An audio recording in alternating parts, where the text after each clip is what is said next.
Męskie narządy płciowe to najczęściej rak, koń, pogrzebacz, papryczka, pieprz, burak, kogut, słowik, pług, smyczek, kiełbasa i inne. Są też podziały według rozmiaru i wyglądu.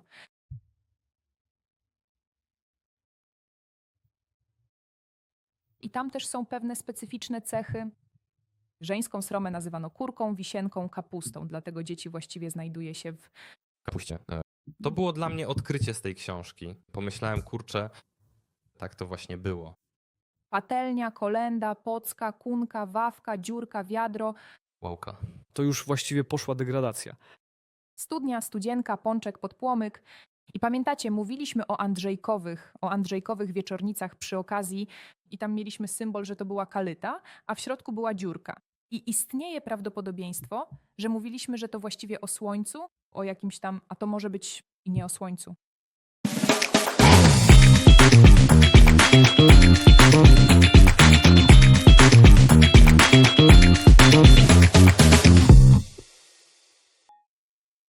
To wydanie specjalne na walentynki i dziś będziemy sprawdzać, jak kochali się nasi przodkowie w dawnych czasach wraz z naszą przyjaciółką Kateryną Koroszczenko. Kateryno, proszę, zaprezentuj temat, oddaję Ci głos, o czym będziemy dzisiaj rozmawiać i czy będziemy się bardzo rumienić. Ja tak, bo będę czytać pewne cytaty, a wy nie. Cóż, a może jak będziecie ich słuchać, to też będziecie się rumienić. Właściwie celem naszej rozmowy jest to, abyśmy tę idealizowaną wieś, idealizowanych przodków, którzy kochali się raz w życiu, żeby spłodzić dziecko i to bez przyjemności, z bardzo smutnymi minami, żebyśmy te mity trochę obalili. Taki jest chyba nasz cel. Myślę, że go osiągniemy po rozmowie. Chciałem zapytać Jiwena o to, co nieco omówiliśmy przed odcinkiem, ale sformułuję to tak, a Ty mnie poprawisz, jeśli będzie to nieścisłe. Nasz dzisiejszy temat leży w dziedzinie etnografii. Powiedz mi proszę, jak ważne są badania etnograficzne dla studiowania historii w ogóle? Bo przywykliśmy do postrzegania historii szerokimi pociągnięciami pędzla, takimi politycznymi. Oto był prezydent, podjął decyzję, reforma. A w domu to też jest historia. Życie codzienne, jak ludzie jedli, jak spali, jak się żywi, no to wszystko są detale. Słuchaj, oczywiście i prezydenci, i książęta, i tak dalej, rodzili się, były wesela, pewne obrzędy i były zaloty. To żywi ludzie, tacy jak my. Wszystko tak było, to naturalne.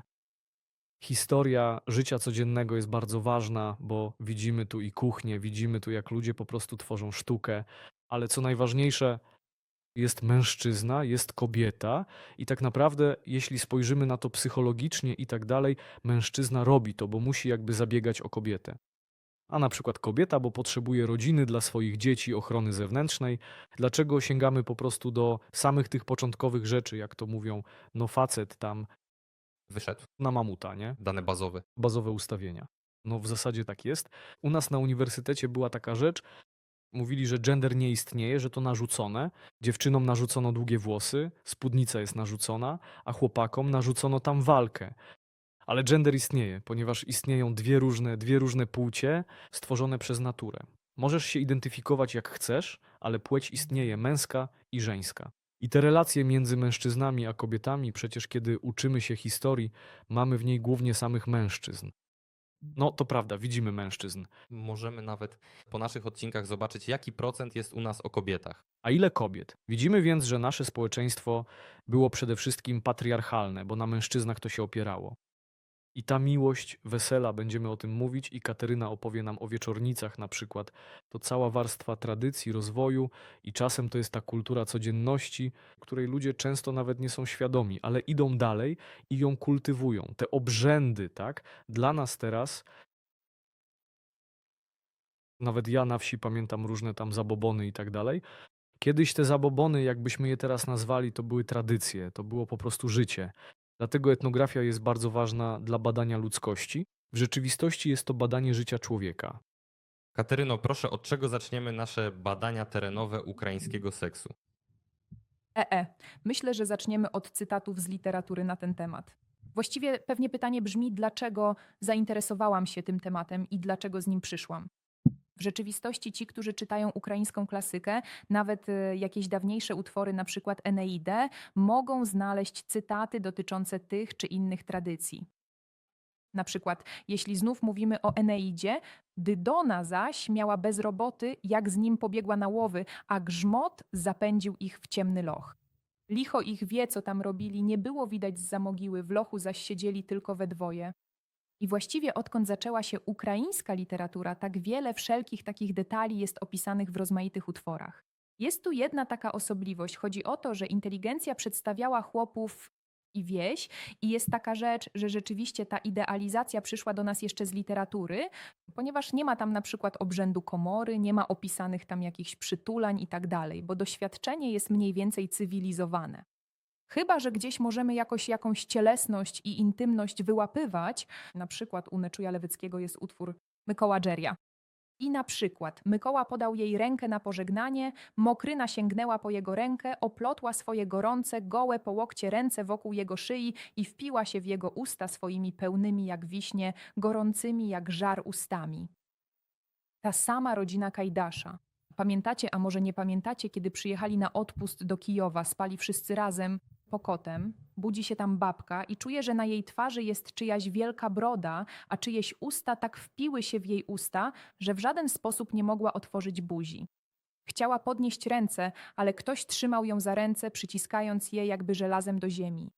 Chciała odwrócić głowę, a na jej twarzy plątała się straszna broda. Pełne usta tak ją całowały, że aż przywarły do zębów. I to wszystko literatura ukraińska, a kiedy mówią, że literatura jest nudna, to proszę bardzo, rodzina Kajdasza.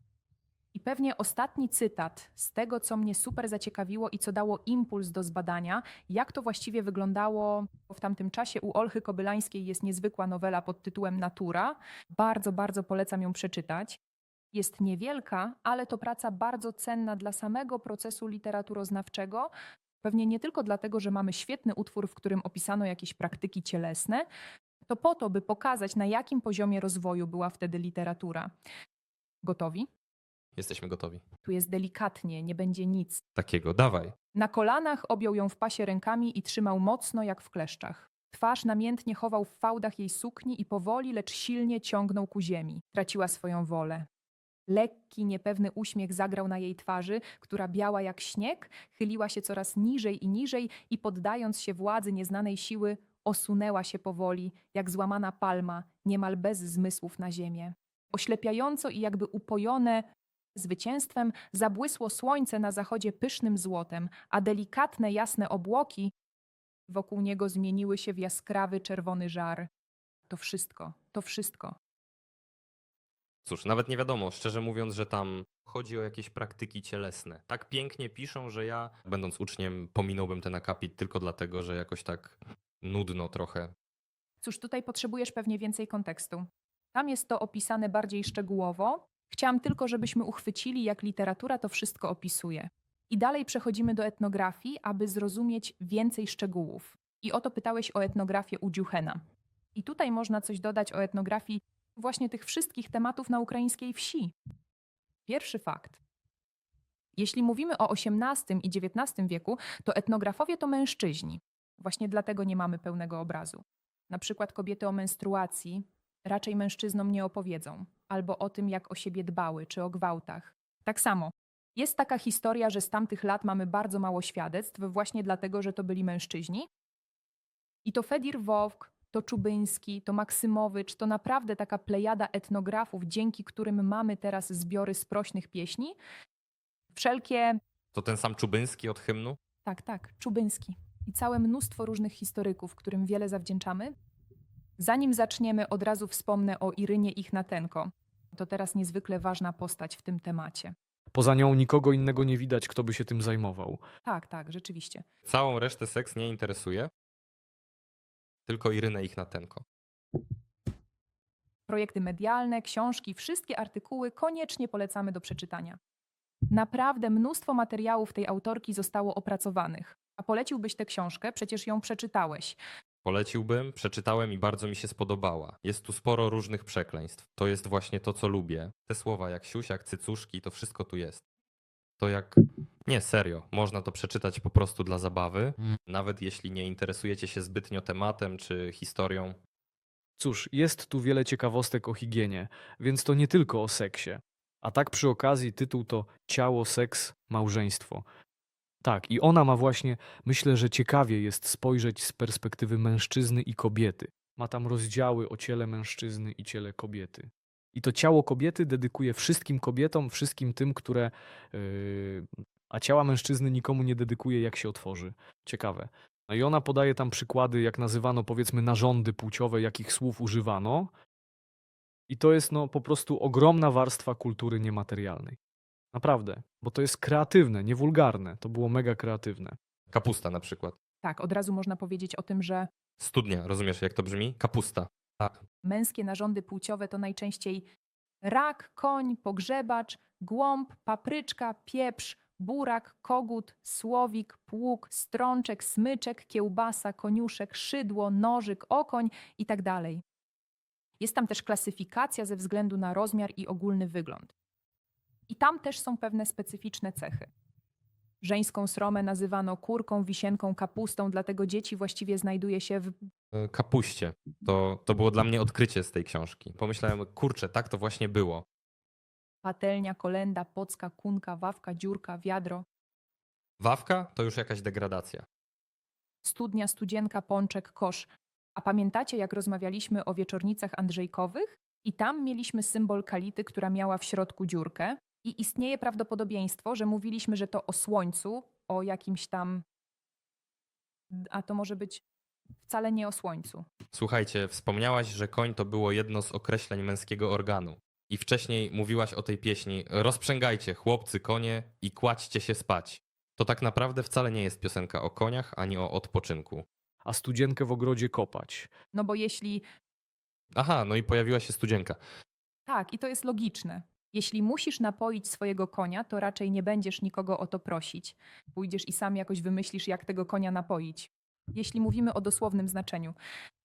Iryno Ichnatenko, jeśli nas pani słyszy, pani badania są ważne, ale zmieniły postrzeganie pieśni ludowych. I śpiewanie ich teraz w tym kontekście, tak jak wcześniej je rozumiałem, nie jest już takie przyjemne. Ale cóż, Marysiu, raz, dwa, trzy, Kalina. Cóż, Kalina to pewnie dziewictwo, co? Czarnooka dziewczyna w ogrodzie jagody rwała. jak odyrwała. No nieźle, ekstra, super. I takich rzeczy jest naprawdę dużo. I nie wiem, ja mam do tego wręcz bardzo ciepły stosunek, że oni są bardziej przyziemni i niczym nie różnią się od nas. Jak Zdegradowaliśmy od sadzenia ziemniaków do stylu na pieska.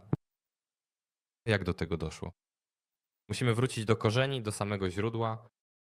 A więc porozmawiajmy o dorastaniu dziewcząt. Jak widać w zapiskach, o dziewczętach jest znacznie więcej informacji niż o chłopcach, bo u was jak zwykle wszystko jest prostsze. Co? To jest historycznie niesprawiedliwe moim zdaniem, ale nic na to nie poradzimy. Historycznie nie, to raczej naturalne, to kwestia natury. Historię kobiety mogą zmienić. Kontekst natury.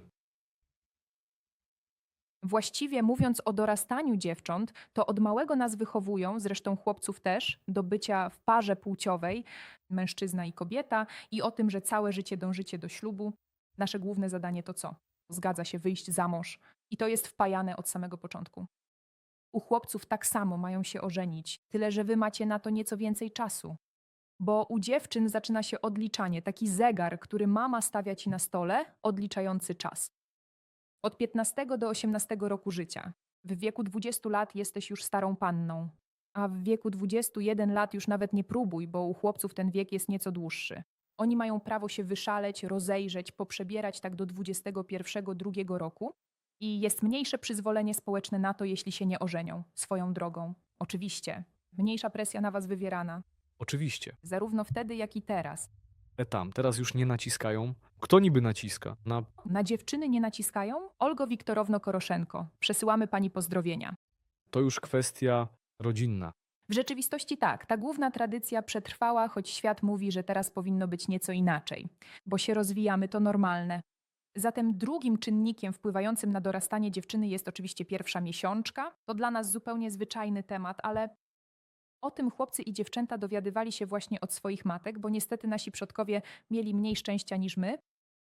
To była po prostu krew spływająca po nogach kobiet, co widziały dzieci i myślały, że mama się gdzieś skaleczyła. Wcale się nie skaleczyła, a dziewczęta, gdy miały ten okres, siedziały w domu i nie wychodziły nawet na wieczornicę. Do kościoła nie wolno było. bo Kobieta była uważana za nieczystą.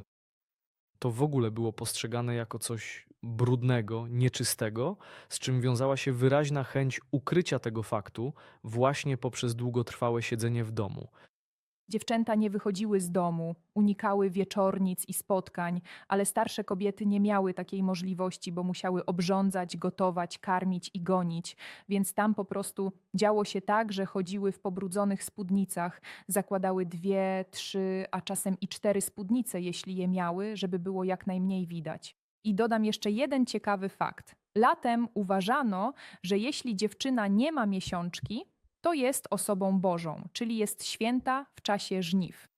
I to wszystko jest tak naprawdę bolesną kwestią, że przy dużym obciążeniu organizmu przestaje być regularny cykl menstruacyjny i przez to, że dziewczyny harowały latem, on zanikał, a społeczeństwo mówiło: o, bo ty Zuchy, jesteś super, znaczy, że jesteś z Bogiem, jesteś tam niemal u Jego stóp, a ona po prostu harowała przy tych żniwach, na tych polach, a te, u których nie ustawał, uważano za jakieś, że coś z tobą nie tak, leniwa. leniwa, ale po prostu wyobrażam sobie skalę tego, jak trzeba było pracować, żeby, no to naprawdę spore obciążenie fizyczne.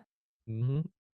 No i jeśli o urodzie mowa, to dla dziewcząt oczywiście, jak już Jiwchen wspomniał, to włosy.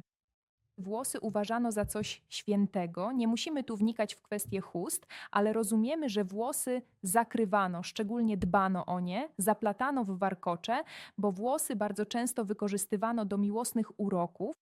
I na przykład, jeśli chłopakowi bardzo podoba się jakaś dziewczyna, a ona nie odwzajemnia jego uczuć, trzeba wziąć odrobinę mały kosmyk jej włosów i włożyć do trumny zmarłego i wtedy ona w ogóle nie będzie szczęśliwa. Ona po prostu sama umrze. Właściwie taka to była metoda. To właśnie dlatego kobiety często nazywano pokrytkami. Pokrytka, tak. Pokrytka, zgadza się. Właśnie to, że włosy trzeba było chować, jeśli miała jakby przedmałżeńskie kontakty, Mhm. i to właśnie to ujawniało, i to przecież był wstyd. I żeby wszyscy wiedzieli, jaka ona jest, to trzeba było te włosy właśnie chować, zakrywać, tak? I to też dlatego, że społeczeństwo, zwłaszcza to wiejskie, które stanowiło absolutną większość ludności w całej Europie, a pewnie i na świecie, było zapewne bardzo konserwatywne i bardzo hierarchiczne i te wszystkie rzeczy, które powinny następować po sobie, jeśli zostają naruszone, to jest to niezbyt właściwe i ta ukaranie to była kara społeczna. Społeczeństwo cię obserwuje i jakby wystawia ci ocenę i cię osądza. Ale czytałem tutaj, że był taki ciekawy niuans. Jeśli dziewczyna podczas wesela, jeszcze przed sprawdzeniem cnoty, przyznała się szczerze, że nie jest już dziewicą, to było w porządku. Po prostu wszyscy się wtedy pokłócili, pojawiły się emocje, ale i tak brali ślub. To zależało od temperamentu starszyzny, mam na myśli. No, od regionu, pewnie od czasów, to jasne. Tak, i od temperamentu męża oraz ojca męża. Jeśli wybaczali, to wszystko było okej. Po prostu nie odprawiali tego obrzędu, żeby uniknąć publicznego wstydu. Ale bywało i tak, że mąż mógł pobić tę kobietę po prostu na kwaśne jabłko, więc tam naprawdę wszystko bardzo od tego zależało. Tak, w książce też piszą, że mogli pobić i samo pobicie było traktowane jako wybaczenie. Zostałaś pobita, no i tyle. Teraz dochodź do siebie i będziemy dalej budować jakąś relację. Myślę po prostu, że jeśli na przykład powiedziano o tym przed ślubem i dogadano się wewnątrz, to nie wychodziło to potem na jaw, jeśli to była tajemnica. Na przykład tak, kochasz ją, a ona już wcześniej z kimś tam była. To tajemnica. A to, co wychodziło na jaw i co było oficjalnie znane, to przecież były procesy sądowe, więc to było po prostu wiadome. Na przykład pewien charkowski historyk badający Ukrainę Słobocką, oprócz badań politycznych i tak dalej, ma świetną pracę Dzieciobójstwo na lewobrzeżnej i słobockiej Ukrainie. Znalazłem ją kiedyś, gdy czytałem o słobożańszczyźnie, ale wtedy mnie nie zainteresowała. Po prostu wiedziałem, gdzie jest. I kiedy przygotowywaliśmy ten odcinek, pomyślałem, czekaj, a co tam jest ciekawego? Są tam najstraszniejsze metody, to naprawdę, jak na tamte czasy, to też nie było normalne. Podobno pewna dziewczyna, która straciła już dziewictwo, a musiała przy ślubie pokazać, że jest dziewicą, tak? Powiedziała jakiejś starszej kobiecie, czy matce, czy komuś tam, że ma na to pewien sposób. Sposób był potworny. Znaleźć niemą dziewczynkę, po prostu żeby krew była stamtąd. Niemą dziewczynkę. Niemą dziewczynkę, żeby nic nie powiedziała, żeby nie wygadała. I to są sądowe, dane z dokumentów z XVIII wieku, koniec XVIII wieku. Cóż, dzisiaj też są przypadki, które nas przerażają. To są właśnie te przypadki z tamtych czasów. To nie znaczy, że to była norma, ale to pokazuje, jak wielkie było to zło. I co najważniejsze, jak tracono dzieci, bo jeśli kobieta miała nieślubne dziecko, bękarta, to mogło to sprowadzić na nią i rodzinę ogromny wstyd. I pod tą presją, pod tym naciskiem wiele z nich topiło własne dzieci. W studniach, w wodzie zakopywały dzieci w gnoju. Potem to znajdowano. To, co zrobiła, uważano za grzech. I tak to był grzech, ale zabicie dziecka to już w ogóle straszny grzech. I te dokumenty są tak szczegółowe, jeśli poczytać tę pracę, to bardzo ciekawe z punktu widzenia socjologii, czyli dewiacji według Emila Durkheima, francuskiego socjologa, i rzuca inne światło, bo zawsze chcemy widzieć naszą przeszłość pozytywnie. To jest przeszłość codzienna. Teraz, jak już mówiłem, są maniacy, mordercy, teraz można zginąć od szacheda, rakiety, kuli czy rosyjskiej okupacji. Ale gdzieś w jakimś mieście w Ukrainie znajduje się ktoś, kto zaprasza na urodziny i rąbie siekierą czy nożem, jak ostatnio. Cóż, to już taka po prostu natura. Co zrobisz? No to są odchylenia, tak? Dewiacje. Ale one zdarzają się wszędzie, zawsze. Właśnie i przez cały czas. Po prostu ciekawie jest patrzeć dlaczego. A tu dochodzi jeszcze aspekt społeczny. Chodzi o aspekt społeczny, o to, jak to społeczeństwo wtedy naciskało. Odejdźmy może na chwilę Lepiej, tak? Od tych negatywnych rzeczy. i porozmawiajmy o tym, jak się zsynchronizowaliśmy, o przytule. Chcę porozmawiać o przytule. Porozmawiamy o przytule, bo to jeden z najważniejszych procesów w praktykach przedmałżeńskich na wsi Przytuła. między chłopakami a dziewczynami. Przytuła. To w zasadzie przytulanie się. Tak, przytulić się. Mówimy teraz o wieczornicach. Wieczornice w literaturze są przedstawiane jako coś bardzo ładnego. Kiedy dziewczęta ze swoimi robótkami przychodzą i mówią: chodźmy wszystkie razem zimą, od Pokrowy do Wielkiego Postu, spotykać się i haftować. I właściwie tutaj znajdujemy przy okazji obraz, zaraz go zobaczycie, Repina, jeśli się nie mylę. Tak, Ili Repina. Tak, tak. I tam dokładnie widać, że zachodzą pewne procesy. Ktoś haftuje, ktoś tam łuska ziarna, ktoś tańczy i tak dalej. Tam jeszcze muzykę zawołali, tam jest super. Wieczornice to świetna arena do rozmów dla chłopaków i dziewcząt, aby dziewczęta mogły się jak najlepiej zaprezentować, a chłopcy mogli z tego skorzystać. Jak dziewczyna może się sprzedać, jeśli ma tak wiele konkurentek? Pokazać, jak świetnie szyję, jaka jestem fajna, jak żartuję, jak tańczę, jak podryguję, no i śpiewam. Tu nie chodzi o poważną pracę, o to, że na poważnie bierzesz się za haftowanie. Nie będziesz się tym poważnie zajmować, bo masz tu mnóstwo mężczyzn, którym też trzeba poświęcić uwagę. Dlatego wieczornice mają nieco inny charakter. Co się dzieje po tych wszystkich zabawach? Chłopcy i dziewczęta ścielą na podłodze ścielą siano. Mężczyźni mówią: no co dziewczyny, może już pójdziemy spać, czas już spać. Poważnie? Tak się kończyły imprezy? Właśnie tak. Tak, czas już dziewczyny spać. Czas do domu. A dziewczyny czasem jeszcze odmawiają, mówiąc, że jeszcze wcześnie. Ale zazwyczaj bywa tak, że się dogadują. Najczęściej są to już umówione pary. Chłopak z dziewczyną, którzy cały wieczór coś tam szeptali, jakoś tam żartowali i właściwie razem kładą się na spoczynek. Jeśli dziewczyna nie zgadzała się spać z chłopakiem, a on bardzo tego chciał, miała prawo wejść na piec. Swoją drogą, co do miejsca, najczęściej była to chata bezdzietnej rodziny albo chata wdowy. I mogli tam za ser, za jakieś produkty wynająć tę chatę. I jest tu jeszcze cytat o tym, jak właściwie rodzina się do tego odnosiła. Puszczali na wieczornicę, zwłaszcza zimą, bo cała rodzina spała razem w chacie. Żeby wszystkim było wygodniej razem, żeby nie było jakichś kazirodztw, Żeby rodzice... tak? To wręcz dawali produkty i mówili: powodzenia, życzymy ci powodzenia, do widzenia. Idź. Tak. Do zobaczenia. I właśnie widzimy proces przytulania. To jest proces, który nazywają też zamoczeniem końcówki. Tak to właśnie wygląda, można powiedzieć. I bardzo często, Na pół gwizdka. tak? I bardzo często tak naprawdę przez niewiedzę dziewcząt chłopcy takie oszukiwali. Końcówkę maczali. Tak. I jest nawet odnotowany przypadek, jak chłopcy spiskowali między sobą, że niby ta dziewczyna nie wie, jak to się dzieje i jeden mówi: teraz te obrobimy. Przychodzi i mówi, powiedzmy: Motria, teraz cię nauczę cię, jak się przytulać, żebyś wstydu nie przyniosła. Wyobraźcie sobie, nikogo nie ma, nikt ci nie powie, mama ci nic nie mówi. Nie masz YouTube, Tak, nie ma podcastów. internetu. I on mówi: no zaraz ci pokażę, jak to się wszystko robi. właściwie dochodzi do pełnego stosunku z pełną penetracją. Właściwie odbywa się pełny stosunek płciowy, nie dochodzi do tego całego ocierania. Ona myśli, że to ocieranie. Przychodzi następny robi to samo, a ona uważa, że wszystko jest w porządku. To ocieranie. Przychodzi jeszcze jeden kolejny. I po tym ona sama nie rozumie, po pierwsze, dlaczego jest w ciąży, a po drugie, jeśli odmawia, on mówi, wszystkim powiem, że ze mną baraszkowałaś. Na całego i właściwie będziesz miała wstyd na całą wieś. Dlatego było wiele rad od dziewczyn, jak one się między sobą dogadywały, jak nie zajść w ciążę przy tym całym ocieraniu. Można było się odwracać albo, przepraszam, od tyłu. No, tak to jest. Od tyłu, tak sobie mówiły i radziły nawzajem.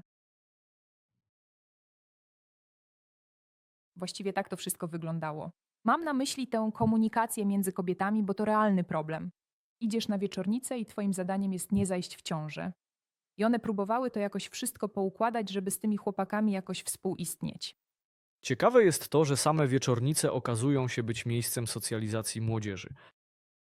Dyskoteka.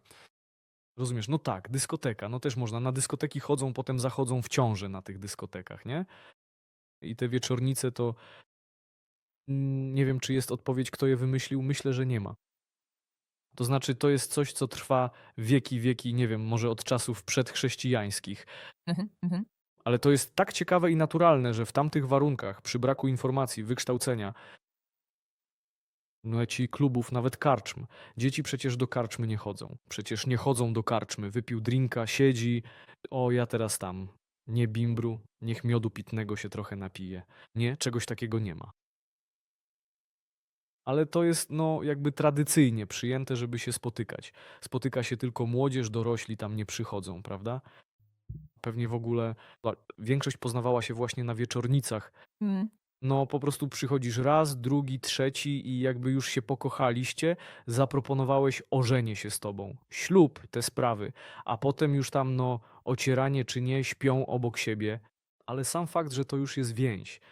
I tak to wychodzi. Nie grzeszysz, ale już znajdujesz sobie osobę na przyszłość. I to jest ciekawe.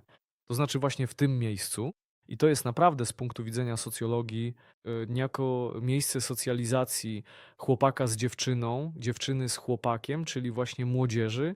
A jak często odbywały się wieczornice? Odbywały się w jakimś konkretnym sezonie, czy przez cały rok? Zaczynały się od święta Pokrowy i trwały do postu. Tak jak mówiliśmy No, kiedy było mniej pracy, tak? tak, wszystko się kończy, nie mają co robić w domu. Pokrowa to 14 października, tak? Teraz już pierwszy. Tak. I do postu teraz.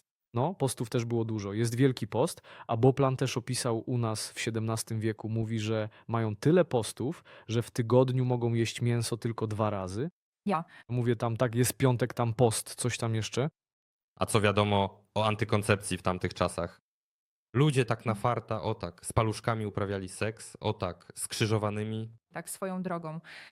Bo jeśli na przykład to się nazywa wyciąganie, czyli stosunek przerywany, to znaczy, że oszukujesz Boga. I na przykład, kiedy stosunek przerywany uprawiali małżonkowie i długo nie mieli dzieci, na przykład mają 2 dzieci, a są razem 10 lat. Pytanie, a dlaczego to u nich 10 lat związku, a 2 dzieci? I znaczy, że oni Oszukują Boga. tak oszukują Boga.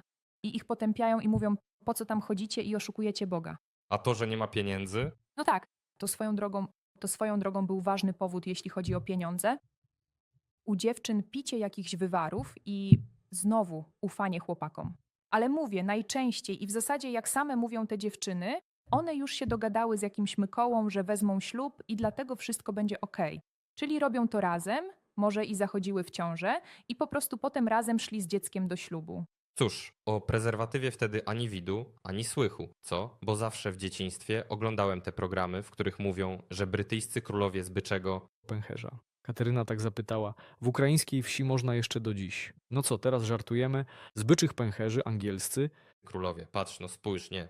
tak naprawdę już od starożytnego Egiptu, jeśli się nie mylę. Metody były tam średniowiecze, tam XVIII wiek, ze skóry, tam jak skarpeta umownie, taka wielorazowa. No i tam całe muzea są. Na pewno w Amsterdamie takie muzeum musi być. Tak, i starali się ludzie, ale to na pewno starali się ci z wyższych sfer. Tak. I tak nie wypuszczali. Cóż, ludzie próbowali, ale to na pewno były próby, że tak powiem, wyższe. I tak ich nie wypuszczali. Tak, po prostu oszukiwali Boga. Oszukiwali Boga. I kobiety mówiły, że jeśli były nieco bardziej doświadczone, to jedna kobieta opowiadała, że gdy widziała po mężczyźnie, że zaraz nastąpi koniec stosunku, to jakoś się wykręcała. To znaczy sama się od niego jakoś tak odpychała. Z doświadczenia. Z doświadczenia widziała, co się stanie. On po prostu już jakby swoim okrzykiem bojowym dawał już do zrozumienia, że Zaraz będzie. Właśnie tak. Mówiła, że jak on się tak skrzywi, to ona już wszystko wie i to się dzieje. Ale przy okazji jest tu jeszcze ciekawy fakt o tym, jak chłopcy oszukiwali dziewczęta, że się ożenią, a nic takiego nie robili. I takich przypadków było naprawdę bardzo wiele. I tu mówimy o pokrótkach, tak jak Dziuchen już wspominał, o tym, że gdy zaszłaś w ciążę, a chłopak poszedł i ożenił się, ale nie z tobą. I takich przypadków też było bardzo wiele. I w takiej sytuacji, jeśli na przykład kobieta decyduje się urodzić to dziecko i boi się je zakopać pod ławką w domu albo utopić, to przychodziły do niej starsze kobiety we wsi i po prostu nakrywały jej głowę chustą i tyle. I to oznaczało, że skończył się twój panieński wiek. Ale bardzo ważne jest też to, że będziesz maksymalnie odsunięta od wszystkich spraw we wsi. Nie będziesz piec korowajów, nie będą cię zapraszać na chrzciny. Nigdzie nie jesteś już mile widziana, bo dla kobiety wyjście za mąż to podstawa, to twój status. Pytanie. Czy prostytucja istniała w tamtych czasach, czy nie? W miastach najprawdopodobniej tak, ale czy na wsiach również były prostytutki? Na wsiach to rzadkość, bo one głównie wywodziły się ze wsi. To były właśnie dziewczęta, które zaszły w ciążę, rodziły po drodze, porzucały niemowlę i jechały do miast. Przez choroby weneryczne dziewczęta w bardzo młodym wieku umierały w mieście jako prostytutki, więc nie znajdowały tam nic lepszego. cóż, to naprawdę bardzo trudny los, ale jak już nieraz mieliśmy okazję usłyszeć, to przecież jeden z najstarszych zawodów na całym świecie. Oczywiście tak to było i pytanie o prostytutki oraz o to, kto w naszych miastach w XVIII wieku korzystał z takich usług. Bo bardzo często mężczyźnie pochodzącemu z dobrego domu, gdyby go przyłapano, również by to nie pasowało do jego statusu społecznego. Więc korzystali z tego na przykład, gdy było już Imperium Rosyjskie, były garnizony, żołnierze Imperium Rosyjskiego z tego korzystali. I dlatego Był zdecydowanie popyt. był popyt. To przecież u Szewczenki.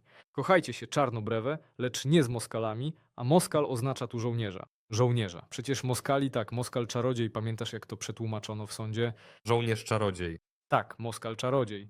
I te ich żołnierki, które czekały, może obiecywał, że wyjdzie za nie, a potem je rzucał. I dlatego cóż, los takich kobiet, dziewcząt nie jest wcale słodki, ale to i społeczeństwo, być może i jej własne kroki i presja społeczna doprowadziły do tego, że ona tam pracuje. Chociaż gdzieś w Połtawie, na przykład w latach 1730, jak czytałem, pewna kobieta prowadziła karczmę, a przy niej był taki, cóż, jest na to rodzime słowo, nie pamiętam, burdelik. I pracowały tam akurat dwie prostytutki. Pocieszycielki. Natalka i jakaś inna i napisano tam, że jedna miała 50 lat. Więc tak, i no taka to była rzecz, to się po prostu działo. Milfa. Słuchajcie, pewnie stąd ten kult cnotliwej, dziewczyny, bo to super bezpieczne z punktu widzenia chorób wenerycznych. Cóż, w tej całej cnocie chodziło o nieco coś innego. Bardzo ważna była ta krew, która pojawia się za pierwszym razem. Będziemy o tym mówić przy okazji. Pokładzin kaliny, zerwać kalinę to nazywało. A, to po prostu znaczenie rytualne. Błogosławieństwo dla całego rodu męskiego, do którego weszła kobieta. I właśnie dlatego było to tak istotne. I wróćmy do dwóch faktów o wieczornicach, o tych spotkaniach. Mówiliśmy o tym, skąd to się wzięło. Na przykład u pogan uważano za nienormalne, gdy wchodziło się w małżeństwo bez doświadczenia. I nie było tam czegoś takiego jak rytualna krew. Tam wręcz przeciwnie, jeśli przyszłaś i nic nie wiesz, to po co wychodzisz za mąż? Wracaj skąd przyszłaś. A u chłopaków, a propos Ukraińców, mogli oni na przykład pożyczać swoje dziewczyny chłopakom z innej wsi. Fuj. I jeśli dziewczyna nie zgadzała się na tego chłopaka, na jego kolegę z innej wsi, on mówił: przecież tam byłem i dawali mi dziewczynę na wieczornicach, a ty się nie zgadzasz, przynosisz mi wstyd. I on mógł ją, nawiasem mówiąc, pobić. Więc taka historia też mogła się zdarzyć. I w niektórych ciekawych regionach wieczornice odbywają się nieco inaczej. Na przykład jest taki obrzęd zwany polano, tak się nazywa. Na zachodzie przywiązują polano do mężczyzny, który nie ożenił się w porę. I on chodzi z tym polanem, a wszyscy się z niego trochę a w porę. To znaczy kiedy w porę? Cóż, to co chciałam powiedzieć, nie osobiście do pana, mam na myśli mężczyzn, tam też nie można było zbyt długo zwlekać. Czyli celem potępienia społecznego nie było aż tak poniżyć kobietę i kazać jej pokazywać krew czy się podporządkować. Tu chodziło o przedłużenie rodu. Jeśli jesteś mężczyzną, który nie przedłuża rodu, to pojawia się pytanie, po co tak chodzisz? Tyle dziewczyn dookoła, idź, żebyśmy przetrwali. A propos przedłużania rodu, Kateryna wspomniała o mężczyźnie. Chciałbym podkreślić, mówimy o chłopach, a ja chciałbym podkreślić wagę przedłużania rodu dla arystokracji, dla elity społeczeństwa. Na przykład Konstanty Ostrogski, który został pochowany w Ławrze Kijowsko-Peczerskiej. Miał 60 lat, kiedy urodził mu się syn. Mniej więcej tyle był już w takim wieku. Urodził mu się syn Wasyl, gdy miał 60. To jego słynny syn. Wasyl Ostrogski, który nazwał siebie Konstantym, założyciel Akademii Ostrogskiej. Pytanie brzmi, dlaczego on, że tak powiem, dopiero w wieku 60 lat pomyślał o synu? A to dlatego, że do tego momentu miał on starszego brata. Starszy brat, który jego zadaniem jest przedłużenie rodu Ostrogskich. Starszego brata już nie ma i to ty przedłużasz ten ród. I jeśli nie będziesz miał dzieci, następców, ród wygaśnie, bo ród dziedziczy się po mieczu. Miecz być może też interpretują inaczej. Właśnie tak, w linii męskiej. I to jest ważne. To była nawet, jakby to ująć, odpowiedzialność przed Bogiem, a przede wszystkim przed rodem, przed twoimi przodkami, że ty jako mężczyzna musisz go przedłużyć. I dlatego bywało tak, że jeśli kobieta, właściwie to i mężczyzna może być bezpłodny, jeśli kobieta nie dawała potomstwa, to oficjalnie można było się rozwieść i ród przedłużyć. Ciekawy cytat z książki. Prawda jest taka, że w najbardziej archaicznych regionach Ukrainy, na Polesiu i w Karpatach, etnografowie odnotowali obrzęd kowady, męski poród. Oprócz obecności i praktycznej pomocy męża przy porodzie żony mógł on a. realnie odczuwać bóle porodowe, b. imitować taki ból. Simulant? Na przykład na Polesiu opowiadają, że kiedyś dzięki magicznym zabiegom znachorzy sprawiali, że na męża przechodziły wszystkie bóle porodowe, więc to on cierpiał, a kobieta rodziła tylko fizjologicznie, bez żadnego bólu. Właśnie dochodzimy do swatów, bo zakończenie wszystkich wieczornic zaczyna się swatami, małżeństwem. Ciekawy był zapis u Bouplana, ale nawiasem mówiąc, etnografowie go podważają i mówią, że nie było to powszechne o dziewczętach, które zalecają się do chłopaków.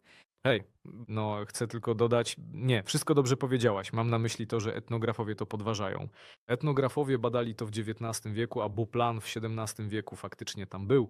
Podważają to myśląc, że może widział takie zjawisko kilka razy, bo nie mogło ono być Opisał tak. a napisał tak. Chodzi o to, że jeśli dziewczyna zobaczyła jakiegoś chłopaka i on jej się spodobał, to może przyjść do niego do domu, jeśli oczywiście jest kawalerem i powiedzieć tak, szczęść Boże, co oznacza niech was Pan Bóg błogosławi. Potem mówi, zauważyłam patrząc na twoją twarz pewną życzliwość, która świadczy o tym, że będziesz umiał troskliwie opiekować się i kochać swoją żonę. Twoje cnoty pozwalają mieć nadzieję, że zostaniesz dobrym gospodarzem. Te twoje dobre cechy skłoniły mnie, bym pokornie prosiła, abyś wziął mnie za żonę. Niezły sposób. Co dzieje się dalej? Po takim występie mężczyzna, jeśli zwróci uwagę na tę kobietę, myśli sobie, niezła partia mi się trafiła i jeszcze sama tak bardzo chce być moją żoną. I wtedy jest bardzo duże prawdopodobieństwo, że się pobrali. Świetna metoda. Można powiedzieć, że pierwsza napisała. Prosto z mostu, co? Przyjść i powiedzieć jak jest. No tak, on to tam opisuje kategorycznie, że właśnie mówi, do tego stopnia tutaj, w tym kraju, kobiety przejmują inicjatywę, że idą pierwsze. Tak, skoro to odnotował, to pewnie widział to ze 3 razy, więc to się zdarzało, czyli podważyć Bouplana, bo przecież on to spisywał. On 15-17 lat mieszkał na Ukrainie, jakoś tak. A więc swaty. Swaty odbywają się po ciemku, wieczorem. Jak myślisz, dlaczego? Żeby nie widzieć. Wiem, że znasz odpowiedź. Nie, po prostu myślę logicznie. Tak przecież mówią, zgaś światło, żeby się nie wstydzić, tak? Nie czekajcie, swaty to przecież idzie się do rodziców. Myślałam, że to chcesz powiedzieć, że wieczorem jest ciemno. Myślałem, że oni się, wstydzą, tak jakby, żeby nie było ich widać. Tak, wstydzą się, że jeśli im odmówią, to on będzie szedł z dynią przez wieś. Ale musimy rozumieć, że jeśli idziesz w swaty, to jesteś prawie w 90% pewien, że wszystko będzie okej. Bo oni między sobą już na tych wieczornicach się dogadali, jak to wszystko będzie. I dlatego wszyscy już czekają na swatów. Więc to był taki proces absolutnie oczekiwany, ale bywało i tak, że odmawiali. W tym celu, jeśli to była jakaś niespodzianka, brano najbardziej gadatliwych drużbów, czyli przyjaciół mężczyzny. Koniecznie muszą to być gadatliwi ludzie, żeby mogli jakoś namówić rodziców, by sprzedali, wydali dziewczynę. Zatem przychodził ten mężczyzna, przychodzili jego drużbowie, chłopak stał pod chatą, bardzo się bał i nie wchodził i specjalnie po prostu czekał na ten wyrok, który mu wydadzą. Rozmawiali, rodzice z nimi dyskutowali. A wiesz, można coś dodać? a przystawiał się tam jak, wiesz, na wieczornicach, a tutaj od razu To pewnie po raz pierwszy. wstydzi się. Z którym mógł wejść przy okazji, a propos, no przy okazji powiedzieć. Przystawiałem się tam. Pamiętasz mnie? Nie, wiesz. I potem wołali dziewczynę, pytali.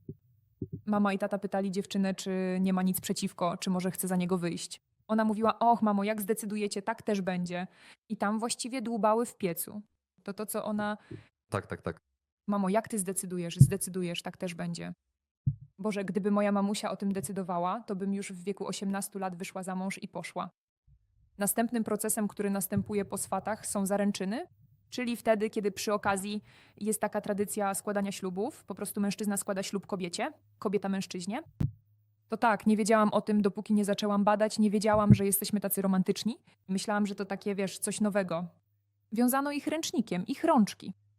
O, ja to na weselach robiłem, było. Tak? Uchu, no tak, no wiesz. Jeśli iść dalej do wesela, to wszystko, co nas interesuje w weselu, to właśnie ten obrzęd pokładzin, do którego zmierzamy. Ale trzeba jeszcze przed tym powiedzieć, że jeśli dziewczyna była, o czym wspomniałeś przy okazji, bardzo słusznie, jeśli dziewczyna nie była dziewicą i wyraźnie to rozumiała, mogła uprzedzić i męża, i rodzinę męża, żeby jak najbardziej załagodzić tę sytuację, bo to będzie taki skandal na całą wieś, że lepiej uprzedzić wszystkich na świecie. I jest jeszcze taki obrzęd, który nazywa się beczka. Jeśli dziewczyna, no to taki, jeśli dziewczyna staje na beczce, to znaczy, że jest dziewicą. Jeśli nie staje, to też taki sposób, żeby to pokazać, jeśli wstydzisz się powiedzieć o tym wprost. I oto taki moment, pewnie kulminacja każdego wesela, to właśnie obrzęd, kiedy uznają, czy dziewczyna jest cnotliwa, czy nie. Jak już podkreśliliśmy, rzeczywiście ta krew, która ma się pojawić podczas defloracji, to niezwykle rytualna, ważna rzecz dla rodu mężczyzny, ponieważ uważa się, że naprawdę ty po prostu przyniosłaś taki dobrobyt i szczęście, że teraz będą tylko rozkwitać. A jeśli nie daj Boże coś pójdzie nie tak, to będzie wstyd dla całej rodziny i ciebie pobiją i jeszcze twoją mamę pobiją. A teraz szczegółowo o komorze. Tak, to przecież jakieś pogaństwo, no ogólnie rzecz biorąc. Co dokładnie komora? No w ogóle te wszystkie obrzędy, one nie wyglądają na takie chrześcijańskie. Tutaj wręcz przeciwnie, bardzo ważna jest rola chrześcijańska, bo po wprowadzeniu tej religii etnografowie pisali, że Małorusin jest bardzo wierzący, tak to po rosyjsku zapisywali, że naprawdę to wszystko wynika z tego, co napisano, że nie wolno współżyć przed ślubem, że można kochać się tylko dla posiadania dzieci. Swoją drogą. Patrzymy na te zakazy. No w ogóle, jakby akt seksualny, jeśli nie służy spłodzeniu dzieci, to był uważany za taką brudną rzecz. Brudna, niewłaściwa i w zasadzie grzeszna. Ale jeśli spojrzeć na to z innej strony, to w zasadzie jest jak ochrona kobiety, żeby nie było takich problemów, bo przecież i choroby, gwałty, seks przedmałżeński i tak dalej. I w ten sposób, jeśli spojrzeć na Kościół inaczej, to on jakby cię chroni. Zobacz, dzieci robimy.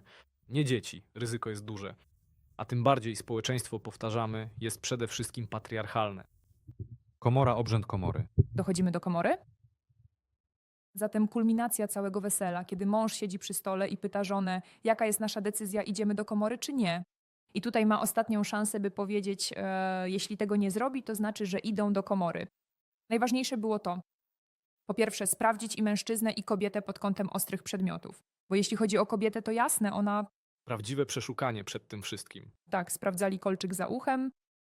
Jeśli miałaś kolczyk, musiałaś go wyjąć, bo kolczykiem mogłaś coś przebić, poleciałaby krew i pobrudziłabyś prześcieradło, a to byłoby nieuczciwe wobec tego wszystkiego. Ale tutaj bardzo ważny jest moment dotyczący mężczyzn. I teraz o tym mówimy. Mamy taką rozmowę, że mężczyźni są przedstawiani głównie w negatywnym kontekście. Bo zdarzały się przypadki, gdy ona ostrzegała chłopaka, że mamy taką nieprzyjemną sytuację i chłopak wnosił coś ostrego, albo sam się zacinał i smarował swoją krwią, albo wnosili już zakrwawioną tkaninę. Dlatego sprawdzano też chłopaka, ale to są pojedyncze przypadki, o których wiemy. Zazwyczaj sprawdzano chłopaka, on też uczciwie idzie ze swoją kobietą do komory. Potem mają do 30 minut, kiedy drzwi komory się zamykają i wszyscy goście śpiewają sprośne pieśni, w których na przykład matka podpowiada dziewczynie, co się zaraz wydarzy. W sensie, no nie było tych wieczornic w ogóle, świtań w ogóle nie było, nic nie wiem, nic, wszystko jest dla mnie nowością. I dalej dzieje się następująca rzecz. Najważniejsze to znowuż zdobyć krew, nieważne w jaki sposób. Czyli jeśli mężczyźnie mogło to nie wyjść w zwykły sposób, to mogło być rękami i to pewnie one też mogły jakoś tam same to zrobić, ale w tradycji to musiał być mężczyzna, właśnie w taki tradycyjny sposób. Jeśli mu nie wychodzi, to tam po 30 minutach wchodzą tam do niego ci wszyscy ludzie, cały ten zgiełk, a tam nic, czyste prześcieradło, to zaczynają szukać ostrych przedmiotów na podwórku. Może to był jakiś urok, na przykład zamknięte jakieś furtki albo coś gdzieś było wbite i sprawdzali podwórko, bo coś nie wychodzi właśnie przez to, a nie przez to, że Złe oko. a przez to, że całe wesele i twoi rodzice za drzwiami, a ty niby pierwszy raz uprawiasz seks z człowiekiem. To nie przez to, to przez uroki. Potem sprawdzają znowu tę kobietę, potem już wszystko sprawdzili, dawaj drugi raz, nic nie wychodzi i już wchodzi bardzo ciężka artyleria. Może zastąpić go drużba z rodu męża i zrobić Zmiana w składzie. i jeśli tam nie udaje się właśnie z nim, to może to zrobić matka pana młodego rękami, zdobyć tę krew, bo znowuż najważniejsze było właśnie zdobycie krwi. No, ale myślę, że tam drużbie wszystko wychodziło. Ale tam bardzo swoją drogą ważne, tam nie należało tego robić dla przyjemności. Drużba miał wręcz misję, musiał to wykonać z godnością. No tak, jeśli właśnie rozpatrywać to właśnie tak, możemy pomyśleć, o, patrz, taką samą misję mieli Rosjanie. Snachactwo. A, To jest w ogóle koszmar. To po prostu katastrofa. No to nie jest zbyt przyjemne, ale sam fakt, kiedy tam syn na przykład, tam... Ale teraz to tak promują, mnóstwo kanałów nagrało filmy o snachactwie. No to fakt, w tej książce na przykład odnotowano, że i na terytorium Ukrainy było snachactwo. No nie było to tak rozpowszechnione? Było. No tak, może nie było to bardziej rozpowszechnione. Było jeszcze prawo, jakby to powiedzieć, u feudałów, jus primae noctis, prawo pierwszej nocy, że jeśli ślub u poddanych, chłopów pańszczyźnianych na przykład jest, to właśnie miejscowy pan, baron, feudał może sam dokonać pierwszego aktu. No to też było, jakby to ująć, nie tak mega rozpowszechnione. I wrócę do tego, żebyśmy nie zapomnieli nic powiedzieć o tym okresie. Kiedy zdobyli krew, to mogą śpiewać różne pieśni powitalne, bo etnografowie przyrównywali to do jakiejś po prostu, nazwali to orgią, ale nie w naszym klasycznym rozumieniu, czyli wszyscy robili co chcieli. Takie to było szczęście dla każdego, śpiewali, tańczyli na tych ławach. I była tam pieśń, na przykład Zuch Iwanko Zuch zrobił wisienkę pod korzeń, zabrał jagódki pod rękawice, macie tu dary od mojej dziewczyny kochanki. I to jeśli jest dobry scenariusz. I najstraszniejszy scenariusz to jeśli nic się nie dzieje i nie ma krwi, to po prostu katastrofa dla dziewczyny. Słuchajcie, chciałem tylko powiedzieć, że nie zawsze przecież, jak wiadomo, utracie dziewictwa towarzyszy krwawienie, co jest zupełnie naturalnym i często spotykanym zjawiskiem. to jest teraz, Fakt. I można sobie tylko wyobrazić, co działo się z dziewczyną, która na przykład była uczciwa, porządna, ale miała taki organizm i No co, ona komu to udowodni? mogli pobić matkę tej córki, pobić samą kobietę na kwaśne jabłko. To znaczy, jeśli to był zły mąż, to mógł po prostu zrobić wszystko, co chciał z tą rodziną. To znaczy, matkę mogli nawet posadzić na gnoju. Końska uprząż na szyję i towarzyszyły temu jak najstraszniejsze sprośne pieśni. nasi przodkowie. Nasi przodkowie, to prawda. Wracając do małżeństwa. Małżeństwo, jeśli chodzi o stosunki seksualne w małżeństwie, tutaj pewnie najmniej to taki bolesny temat, bo ludzie robili to już bardziej dla przyjemności. Przez pierwszy rok najczęściej mieszkali z rodziną, więc to wszystko było jak z najlepszych porad seksuologów w absolutnie różnych miejscach. Czyli gdzie kto kogo spotkał, tam to robili, bo w domu raczej tego nie zrobisz, gdy mama, tata, dziadek, babcia, krótko mówiąc, wszyscy ludzie są razem. A Dom jest mały. A domek jest w ogóle malutki. I twoim zadaniem w pierwszym roku jest jak najszybciej, po pierwsze, zbudować dom, bo to zadanie i męża, i żony, i zajść w ciążę. Czyli w pierwszym roku musisz urodzić dziecko, żeby pokazać całemu światu, że wszystko jest okej, jesteś zdrowa i mąż też jest zdrowy. Swoją drogą są informacje, że jeśli mąż na przykład nie mógł spłodzić dziecka, to zmuszał żonę, by o tym milczała i żeby całe społeczeństwo potępiało kobietę, że to ona nie może urodzić. Niby z mężem wszystko okej, a z żoną coś nie tak, ona nie rodzi. głównie to kwestia tego, jak oni się o tym dowiadywali. Tak jak się dowiadywali, skoro to ukraińska wieś. I tutaj jeszcze pewnie chciałabym wspomnieć o aborcjach. Bardzo ważny temat. Właśnie go poruszyliśmy, gdy mówiliśmy o urodzonych dzieciach, a nie powiedzieliśmy o tym, co jeśli kobieta zdecyduje się jednak, Pozbyć się. gdy człowiek jest w środku. To najokrutniejsze metody związane z biciem po brzuchu, z tym, że skaczesz z jakiejś dużej wysokości. Pijesz wywar z lebiotki, bo ona nasila krwawienie i to najokrutniejsze. Pijesz szkło? Wszystko, co się da. Pijesz to, a jeśli nie pomaga i czujesz, to znaczy nie dostałaś miesiączki, to jasne, że niczego się nie pozbyłaś. Najstraszniejsza metoda to wykręcanie wrzecionem. Wrzeciono wiecie, co to jest? I wtedy kobiety umierały, no umierały zawsze. I są tam wręcz świadectwa, że moja matka zmarła w wyniku nieudanej aborcji. Naprawdę zawsze? A po co to robiły, skoro zawsze umierały? No nie wiem. Na chybił trafił? Jeśli kujesz igłą, nie masz szans przy krwotoku, umrzesz na 100%. Nawet gdybyś nie wiem, jak starała się uratować. I można jeszcze wspomnieć o dobrym scenariuszu. O tym, kiedy rodzi się dziecko. Nie powiedzieliśmy o najważniejszym. No tak, my Jeśli narodziny dziecka to najbardziej naturalny pewnie proces i najbardziej pożądany tam dla szczęśliwych rodzin. Mamy tu postać akuszerki, którą znamy z literatury, że to koniecznie musi być starsza kobieta, taka, która już nie miesiączkuje, bo miesiączka to nieczysta krew i jesteś wtedy, no wiesz, brudna. I to taka kobieta, do której zawsze chodzono na Boże Narodzenie, bo jak wspominaliśmy o tradycjach, niesiono kutię, czyli to bardzo ważna osoba. Z zasady nie dokonywała aborcji, bo ma sprowadzać życie, a nie go pozbawiać, ale często bywało, że rodziły i bez niej. Na przykład, no to była trochę inna kultura, że masz skurcze i gdzieś tam idziesz. Rodziły, jak jedna wspomina, no kucnęłam sobie, urodziło się, czymś tam przecisnęłam, zanim ta akuszerka przybiegła, czy ktoś inny, krótko mówiąc, jakoś pomógł.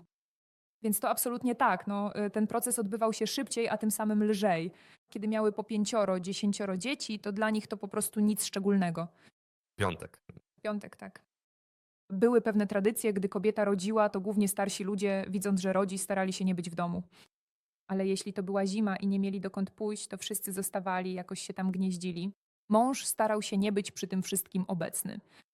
Chociaż są świadectwa, że rzeczywiście i mężczyźni razem z kobietami jakoś je trzymali, pomagali, bo są różne pozycje do rodzenia opisywane.